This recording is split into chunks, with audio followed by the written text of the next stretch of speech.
Hello all! Welcome to Kalpana stories world. నేను మీ కల్పన. ఈరోజు నేను ఒక కొత్త స్టోరీతో మీ ముందుకు వచ్చాను. Story name 'Nagamani'. ఇక స్టోరీలోకి వెళ్ళిపోతే 400 సంవత్సరాల క్రితం శివపురం అనే ఊరు కరువు కాటకాలతో నిండిపోయింది. అప్పుడు త్రినేత్ర అనే ఆయన ఆ ఊరికి జమీందారుగా ఉన్నారు. ఊరికి ఎటువంటి కరువు కాటకాలు ఇక రాకుండా ఉండడం కోసం ఘోరమైన తపస్సు చేశాడు. ఆ పరమశివుడు ఆ తపస్సుకి మెచ్చి నాగమణిని కానుకగా ఇచ్చాడు. ఆ నాగమణిని ప్రతి సంవత్సరం గుడి వార్షికోత్సవంలో అలంకరించి పూజా విధి నిర్వహిస్తే ఊరంతా కరువు కాటకాలు లేకుండా ఆయురారోగ్యాలతో తులతూగుతూ ఉంటుంది అని శివుడు త్రినేత్ర గారికి చెప్తూ ఆ నాగమణిని త్రినేత్ర గారికి ఇస్తూ దానికి కాపలాగా నాగేంద్రుడిని తోడుగా ఉంచాడు. ప్రతి తరంలో శివుని అంశతో పుట్టే మగబిడ్డకే ఆ నాగమణిని తాకగలిగే వరం ప్రసాదించాడు శివుడు. ఆ వారసుడికే ప్రతి సంవత్సరం వార్షికోత్సవం కోసం నాగమణిని అలంకరించి మళ్ళీ జాగ్రత్త చేసే బాధ్యతని కూడా ఇచ్చాడు.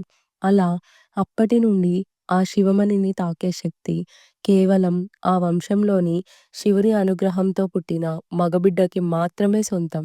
అది కూడా ఆ బిడ్డకి 18 సంవత్సరాలు నిండిన తర్వాత మాత్రమే. ఎప్పుడైతే ఆ బిడ్డకి 18 సంవత్సరాలు నిండుతాయో అప్పుడు ఆ బిడ్డ తండ్రికి నాగమణిని తాకే శక్తి కోల్పోతుంది.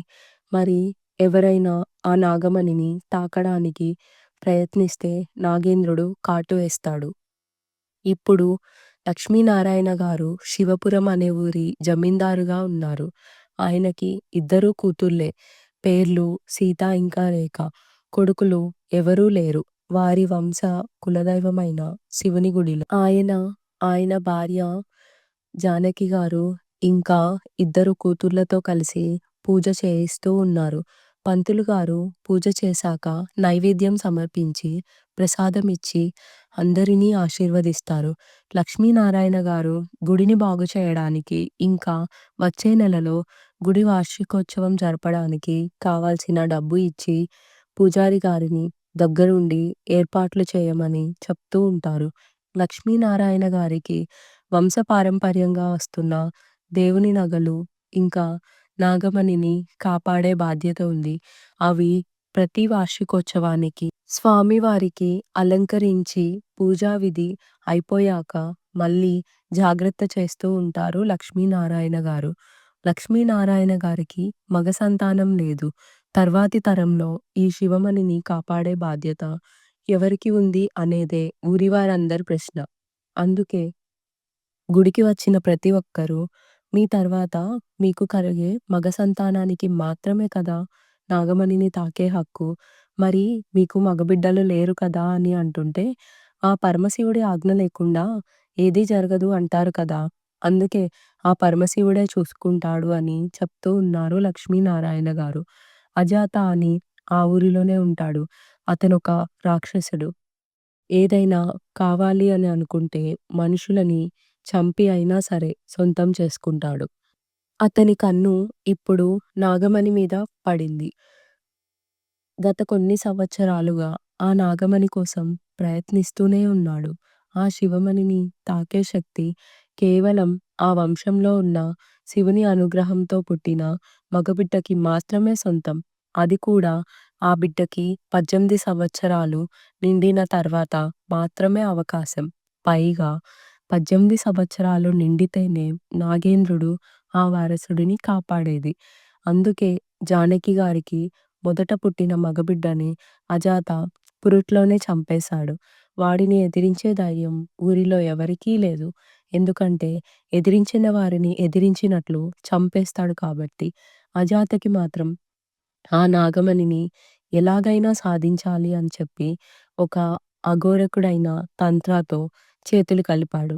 నిజానికి తంత్ర కూడా ఆ నాగమణి కోసం ఎన్నో వందల సంవత్సరాలుగా తపస్సు చేస్తున్నాడు. ఈ అజాతతో చేతులు కలిపి ఈ సంవత్సరం వచ్చే వార్షికోత్సవం కోసం ఎదురు చూస్తూ ఉన్నాడు. ఎలా అయినా ఆ నాగమణిని సొంతం చేసుకోవడం కోసం.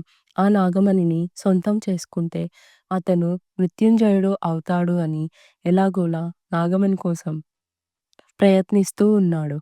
అజాత మాత్రం నాగమణి ద్వారా ఎక్కువ డబ్బు సంపాదించి కోటీశ్వరుడు అయిపోవాలని కోరిక.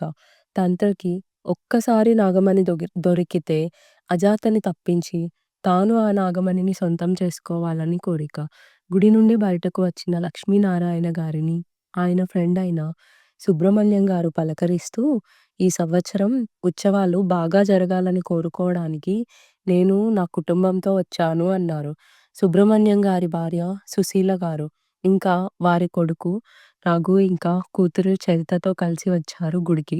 ఇక కొద్దిసేపు మాట్లాడుకొని సుబ్రహ్మణ్యం గారు కుటుంబంతో కలిసి గుడి లోపలికి వెళ్ళిపోతే, లక్ష్మీనారాయణ గారి కుటుంబం వాళ్ళ ఇంటికి బయలుదేరారు. ఎవరికీ తెలియని విషయం కేవలం సుబ్రహ్మణ్యం గారు, ఇంకా లక్ష్మీనారాయణ గారికి మాత్రమే తెలిసిన విషయం ఏమిటి అంటే, రఘు ఎవరో కాదు, లక్ష్మీనారాయణ గారి కొడుకు. సుశీల గారికి, ఇంకా జానకి గారికి ఇద్దరికీ ఒకే రోజు పురిటి నొప్పులు వచ్చాయి. నిమిషాల తేడాతో జానకి గారు, ఇంకా సుశీల గారు ఇద్దరు మగబిడ్డలకు జన్మనిచ్చారు. కానీ అజాత గురించి తెలిసిన సుబ్రహ్మణ్యం గారు వాళ్ళ కొడుకుని జానకి గారి దగ్గర పెట్టి, జానకి గారి కొడుకుని సుశీల గారి దగ్గరకు మార్చారు. అజాత జానకి దగ్గర ఉన్న కొడుకుని నాగమణికి వారసుడు అనుకొని చంపేశాడు. ఈ సంవత్సరం జరిగే ఉత్సవాలలో తంత్ర సాయంతో నాగమణిని సొంతం చేసుకోవడానికి పన్నాగం పన్నాడు. ఎందుకంటే లక్ష్మీనారాయణ గారికి నాగమణిని తాకే హక్కు ఈ సంవత్సరంతో పోతుంది. ఆయన కొడుకైన రఘుకి మాత్రమే ఆ నాగమణిని తాకే అవకాశం. అందుకే ఈ టైం ఎంచుకున్నాడు తంత్ర. ఇంకా అజాత కూడా. మరి ఈ పన్నాగంలో సక్సెస్ అవుతారా? నాగమణి అసలు వారసుడు రఘునే అని అజాతకి కానీ, తంత్రకి కానీ తెలుస్తుందా? వాళ్ళిద్దరూ కనిపెట్టగలుగుతారా? రఘుకి ఇంకా ఈ నిజం గురించి చెప్పలేదు. ఎందుకంటే లక్ష్మీనారాయణ గారి వంశంలో పుట్టిన మగబిడ్డకి నాగమణిని తాకే శక్తి 18 సంవత్సరాలు నిండిన తర్వాత మాత్రమే వస్తుంది. ముందే ఎవరైనా తెలిస్తే రఘుని చంపేసి ఆ నాగమణిని సొంతం చేసుకుంటారు. అందుకే ఎవరికీ చెప్పలేదు. ఈ సంవత్సరం వార్షికోత్సవం జరిగే 2 రోజుల ముందు రఘుకి 18-19 సంవత్సరాలు వస్తుంది. అప్పుడు నాగేంద్రుడే స్వయంగా రఘుకి తోడుగా ఉంటాడు. ఆ నాగేంద్రుడి రక్ష వల్లనే లక్ష్మీనారాయణ గారిని ఎవరు ఏమీ చేయలేకపోయారు. ఈ సంవత్సరం వార్షికోత్సవానికి రఘు నాగమణిని జాగ్రత్తగా కాపాడగలడా? ఎందుకంటే ఇక లక్ష్మీనారాయణ గారికి నాగమణిని తాకే శక్తి ఈ సంవత్సరంతో పోతుంది. అందరికీ రఘు లక్ష్మీనారాయణ గారి వారసుడు అని తెలుస్తుందా? తంత్ర ఇంకా అజాత నాగమణిని సొంతం చేసుకుంటారా?